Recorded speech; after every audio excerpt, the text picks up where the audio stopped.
going back to Delaware, just need one more stop. How's the team's response and the attention to detail that you've asked for since then?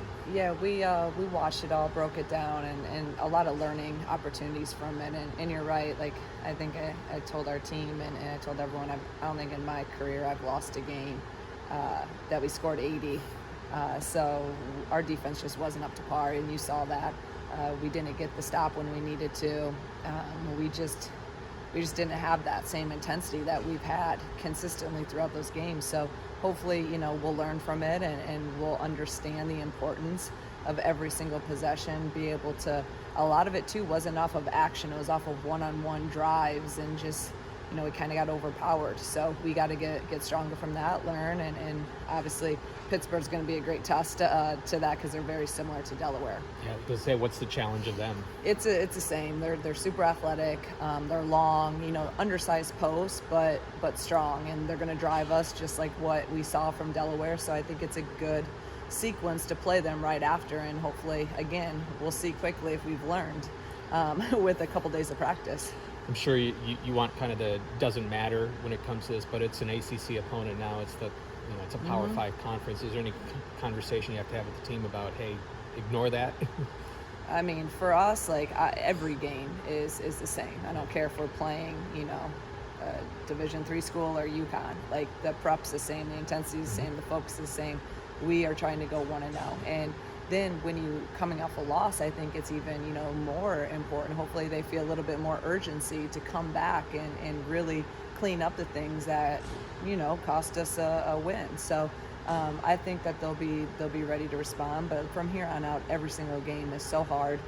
We can't afford to make those defensive mistakes or have lapses, or you're just not going to win games. Mm-hmm. What did you kind of see from Adelia the past 2 games to be one of your best players in Daytona Beach? I just really liked her aggressiveness, and I think that was the biggest thing. She was super aggressive offensively. Now we got to get her to understand how to play at the defensive level every single possession. I'm asking a lot out of her, right? We're asking her to score, asking her to defend a top player, asking her to play some 4 spot, which she was playing. She's undersized, and she's going up against Delaware's 4. That's a true 4 player. So I put that on her because I know she's capable of doing it, and I also understand that there's going to be some learning curve in there. She hasn't had to do some of the stuff that we're asking her to do. So, but she's one of the hardest workers, and she wants to be great. So everything we've told her, she listens to, and I expect her to come back and improve upon some of the defensive things that she learned from Delaware. Outside of her, from a shooting perspective, what did you kind of see from your team offensively in those 2 games in Daytona? I was really happy with how we scored the ball.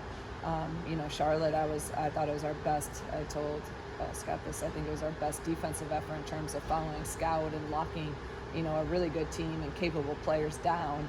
And then Delaware, we didn't have it defensively, and I didn't think we were even that sharp offensively, but then we still put 80 points on the board. So they also give credit to Delaware because they pressing you, they're throwing different zones at you, and really kind of took us out of our rhythm. So I felt like we were a little stagnant, but still, again, put 80 points on.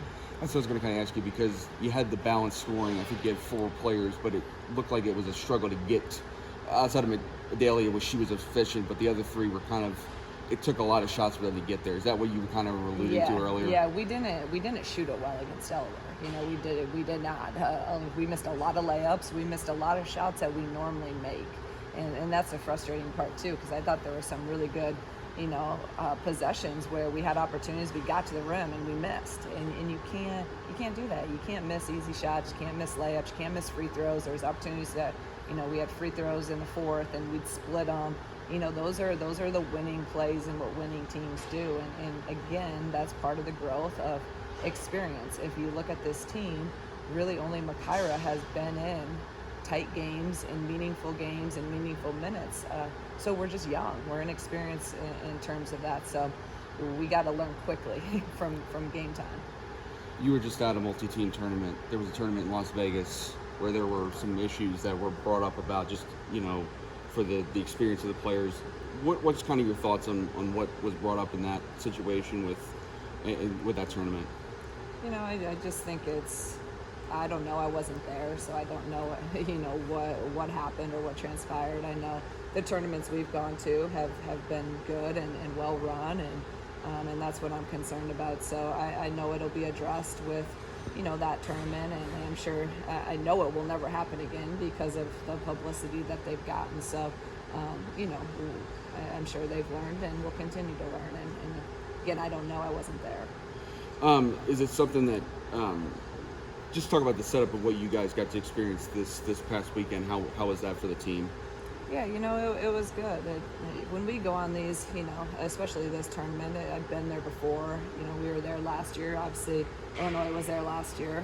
So there was nothing new for us, and the convenience of having the arena or the convention center right across from, the hotel is nice. And we had two really good games that we needed that fit the, what we needed in the schedule. And that was really the most important thing for us in going to this tournament again was the games. And we knew who we were playing. I thought they'd be really good tests for us, the right level. And they were, So we'll look next year and see what tournaments are out there and what would be the best fit for us, at the given time. Have you seen any unique setups in terms of the tournaments you've gone to as a coach over the years? I've seen everything. You've seen everything. We went to the Bahamas where a ton of top teams win, and you're playing in you literally walk into you ride a golf cart over to the gym, and it's a gym. It's not this big arena, and that's, again, you look at that tournament this year, and all top teams are there. So. I've been where we play in a junior college gym in West Palm last year. We play in NAI. So as long as there's a really good court and a decent environment for our kids, and safe environment. That's the most important thing. Is it safe? And that's what I look at. So yeah, I've seen a lot these tournaments. Seen a lot through the years. And the last one on this subject, but I mean, just in terms of, I know we talked about before the season about just the NCAA tournament, the steps that were made to make things be more, more equitable. Yeah. Do you feel like these kind of events, when they happen in Las Vegas or wherever they are, do you feel like that's the best way to address what are still some of the inequities in the game between the women's and men's game? I just think it's not about where, because you look at Battle for Atlantis, you look at some of the events in Cancun, that top men's teams are playing. They're also playing in a ballroom, or it just may be a bigger ballroom, and maybe they have they need bleachers. I know that they admitted they needed bleachers at that tournament. So as long as it's set up right and thought through well, and the environment's good and it's safe and it's good for the fans, and I don't really think it matters where it's played. It's just, is the floor good? Is again, the safety of our players? Do they have doctors? Do they have EMTs on site? Those are the important things that I think, because if you look, a lot of the men are playing, and this that's what those tournaments are about. Now the NCAA tournament, I think that's a totally different story, and I think I know, from being in the NCAA tournament prior to last year and experienced it last year, it was different. So the NCAA did a really good. It was still, I think we can take steps, but they did a really good job in terms of branding, in terms of what we had in our locker room. It actually felt like an NCAA tournament last year for the women, and I think that's an important piece, and that was growth for our game. Awesome. Thank you. Thank you, guys.